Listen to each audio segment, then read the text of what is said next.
Today I was at the dermatologist because I have this like weird rash that makes me look like I have a unibrow. No, it's really weird. So weird. But I noticed that there's this advertisement about having double chins and like getting rid of your double chin. And then I realized that I kind of have a double chin sometimes. I mean, these people that they were showing in the videos did not really have double chins. They had no double chin at all. I mean, they did when they did this, and I have this, and I was thinking, do I need to get rid of my double chin? And so I walked up to the receptionist and I said, you know, can you help me with my double chin?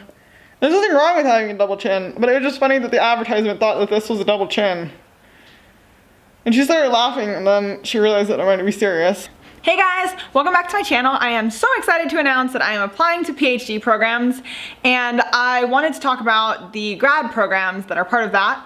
I have been asking a lot of questions to a lot of people trying to figure out how I apply and what's that process look like and where do I start. I do have a framework for myself right now that I wanted to share because I couldn't find a video like this. I found a lot of videos that either talked about only the technical side or only the deciding where to go side, but not both put together. If you are a recruiter who somehow found my YouTube page, hello, please let me in. This is my place to be goofy, so welcome to my YouTube channel. Without further ado, I'm going to talk about the steps to get into grad school that I'm taking, and hopefully they will help you. This is just A through Z what I'm gonna do. Actually, it's 1 through 9. Number 1. Figure out if you want to stay in your major. When you're picking a program, it's really important that you don't just pick a program because it fits what you did for your bachelor's perfectly. You might have to take a few extra classes before you go to grad school. You might have to take a year off. I'm doing that. I chose environmental ecology and I minored in chemistry because I wanted to work on water pollution. And so now that I've done a lot of the chemistry and stuff like that, I love water pollution. However, I'm feeling like I want to work more with the ocean and less with industries. I'd rather work on a research vessel on the ocean and chat back with the environmental scientist on land than be the environmental scientist on land. So that's just something that I've learned about myself, and it's important that every step of the way throughout your life, you're reevaluating your decisions, reevaluating your goals to make sure that they're the best for you. Okay, that was the really long version of that. Number 2, pretty basic, figure out the constraints. There's gonna be geographic constraints. I personally would like to stay along the coast because there's probably not gonna be a lot of grad schools that cover ocean that aren't along the coast. I don't know, maybe that like near a lake. Financial constraints are real, as you probably know. I know that it's tempting to pick the program of your dreams even if it's really expensive. If you can get stipends or something like that in exchange for teaching for a certain period of time, that's a great opportunity to take. But at the same time, that won't affect your vigor for life later on because you have so much debt. Number 3, look up schools that fit into your constraints. You want to try and find the options that work best for all the aspects of your life first. 4, find programs that completely ignore your constraints that you absolutely love and figure out if you can get around the constraints. If you can get a stipend or if you can get a scholarship, that might be able to get you around the financial constraints. That's just an example, but you should try and find a program that you love and make it work if you really love it. 5, you should be planning ahead. I'm at this stage right now. If you have a LinkedIn profile, you should make sure that it's perfect and make sure that it's updated so it's catering to the things that you love and are good at now, not what you were good and loved a few years ago. So a CV tends to include more of your skills that you learned in school, less of the ones you have in your job, and you should be putting those together because both of them are relevant for grad school. You should also be studying for the GRE. Almost every single grad school is going to require a general GRE and possibly a subject GRE test. Studying early is really going to make a difference. 6, look up all the requirements for the grad program that you're applying to. I'm personally applying to 5. I have one that I really want to get into, but I'm going to apply to all of them wholeheartedly because the school needs to be a good fit for me, but I also need to be a good fit for the school. And so I trust that the recruiters, that the admissions office knows if I'm a good fit or not.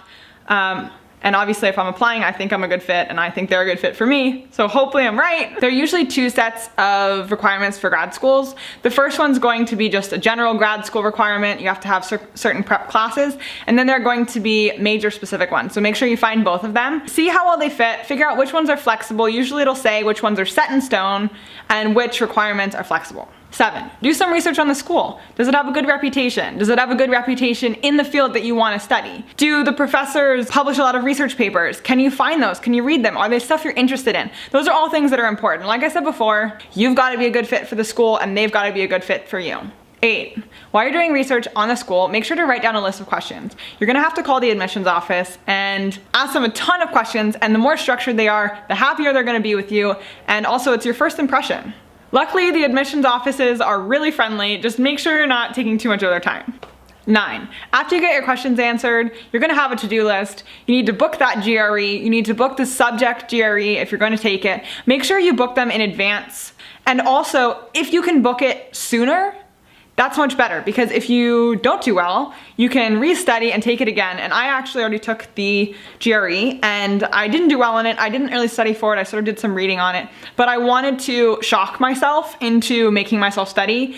And it really helped me because I realized where I was in the scores. I was in the low 70th percentile for 2 sections, and then for the essay section, low 80s.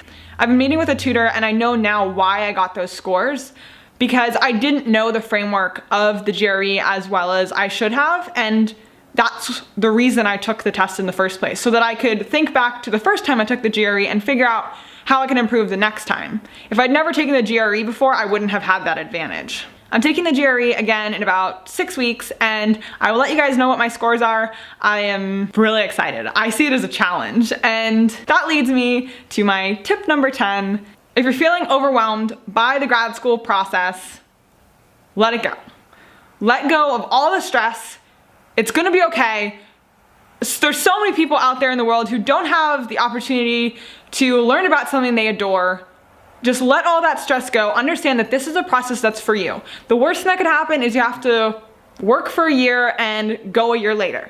You should make yourself organized so it's not super stressful, and it's supposed to be fun. You're applying to grad school for you. You're going to grad school for you. You're going to grad school so that you can learn a lot about something that you really love, cater your education to you, and then have a job that you love in the future.